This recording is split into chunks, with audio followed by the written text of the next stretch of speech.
નમસ્કાર, આપ જોઈ રહ્યા છો TV9. હું છું હાર્દિક મોદી. ફિકર આપનીની શરૂઆત કરીશું. આજે ફિકર આપનીની શરૂઆતમાં સૌથી પહેલા આપણા એટલે કે મારા અને તમારા રોજિંદા જીવનમાં વપરાતા ઘી અને મસાલાથી કરીશું. આમ તો નકલી ઘી, નકલી દૂધ, નકલી પનીર, નકલી આ બધું સાંભળીને ભલે તમારું માથું પાકી ગયું હોય, પણ હકીકત એ છે કે નકલીનો કારોબાર અટકવાનું નામ નથી લઈ રહ્યો. હવે સુરતમાં સુમુલ ડેરી જે ખૂબ જ પ્રખ્યાત છે, તેના નામનું દેખાવમાં અસલી લાગે તેવું નકલી ઘી ઝડપાયું છે.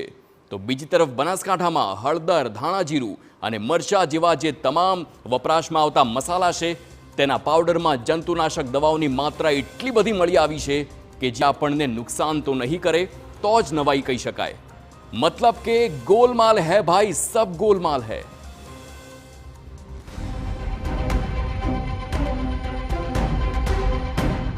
असली जेवा ज પેકિંગમાં નકલી ઘી. સુરત સુમુલ ઘીનો આ ડબ્બો આપીને તમને કોઈ કહે કે આ ડબ્બો અસલી છે કે નકલી, તો તમે પણ ચક્કર ખાઈ જાઓ. બિલકુલ અસલી જેવું જ પેકિંગ કરીને નકલીનો માલ લોકોને પધરાવતા ગઠિયાઓ સુરતના કામરેજમાં પેદા થયા છે. બન્યું એવું કે માહિતીના આધારે પોલીસે કઠોર ગામે આવેલી માનસરોવર રેસિડેન્સીમાં દરોડા પાડ્યા, તો ત્યાંથી ફ્લેટમાંથી સુમુલ ડેરી જેવું જ આબેહૂબ પેકિંગ ધરાવતું નકલી ઘી મળી આવ્યું.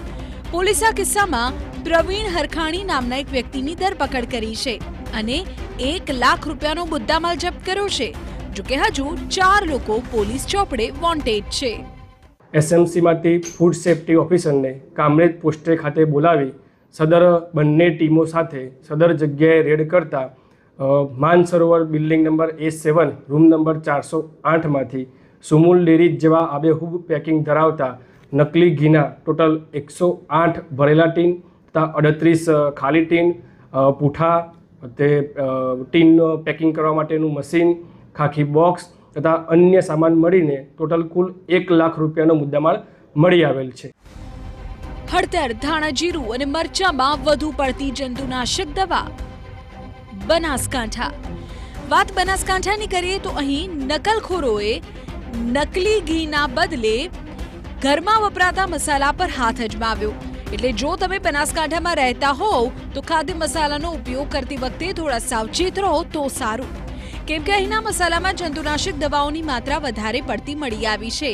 ખાદ્ય અને ઔષધ નિયમન તંત્રએ 9 ઓક્ટોબરે હળદર, ધાણા જીરું અને મરચાના લીધેલા નમૂના તપાસમાં ફેલ ગયા છે અને એવું જણાઈ આવ્યું છે કે તેમાં ઝેરી તત્વોની માત્રા વધારે છે.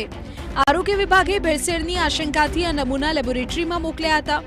2 મહિના બાદ પાલનપુરની 2, થરાદની 2, કાંકરેજની 1 પેઢીઓના લીધેલા નમૂના ફેલ જાહેર થયા. આ નમૂનાઓ MK મસાલા થરા, વાંકડ કરિયાણા stores Tharad, exclusive spices Palanpur, yummy food products Palanpur અને કુલદીપ કરિયાણા સ્ટોર્સ થરાદમાંથી લેવામાં આવ્યા હતા. આ ગંભીર બાબતને ધ્યાનમાં લઈને ખાદ્ય સલામતી અને ધોરણો અધિનિયમ 2006 હેઠળ આ દુકાનો સામે કાયદેસરની કાર્યવાહી શરૂ કરવામાં આવી છે. આ મસાલામાં હતા ઝેરી તત્વો. પાલનપુરમાં વિવિધ દુકાનોમાંથી મસાલાના 14 નમૂના લેવાયા હતા. આ નમૂનાઓની તપાસમાંથી 5 નમૂનાઓમાં ઝેરી તત્વો હોવાનું ખુલ્યું. ફાઇપ્રોનિલ, ફેનોક્સાપ્રોપ, પી-ઇથાઇલ, ક્લોરપાયરિફોસ, થાઇમેથોક્સામ અને એઝોક્સિસ્ટ્રોબીન જેવા ઝેરી તત્વો મળી આવ્યા. આ ઝેરી તત્વોની માત્રા મર્યાદા કરતાં વધુ હોવાનું જણાયું. જ્યારે મસાલામાં ઝેરી તત્વો હોય તો આપણા શરીરની શું હાલત થાય એ કોઈ સામાન્ય માણસને પણ ખબર પડે એમ છે, પરંતુ ડોક્ટર આ વિશે શું કહે છે એ સાંભળો. નોન ખાદ્ય વસ્તુનું હોય એ વધારે ભયંકર હોય છે અને એમાં જંતુનાશક દવાઓનું મિશ્રણ કરવામાં આવે એ that can be life threatening.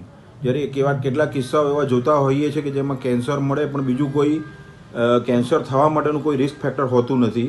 એવા કિસ્સામાં અમે માનીએ છીએ કે આવા કોઈ જંતુનાશક દવાઓ જે ફ્રૂટ્સમાં કે વેજીટેબલ્સમાં આવતી હોય પણ ખાનારને ખબર ના હોય એ હોઈ શકે છે. તો એના માટે જ્યારે કોઈ માણસ ફળ કે શાકભાજી ખરીદી રહ્યા છે તો એમને ખબર નથી હોતી અંદર શું છે કે શું નહીં. તો ગવર્મેન્ટે થોડી સ્ટ્રિક્ટ થવાની જરૂર છે. Food hygiene should be strong enough that everyone can buy food from anywhere. There should not be any mixing.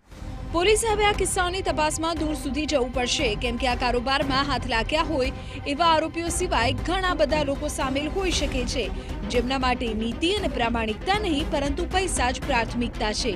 Bureau report, TV9.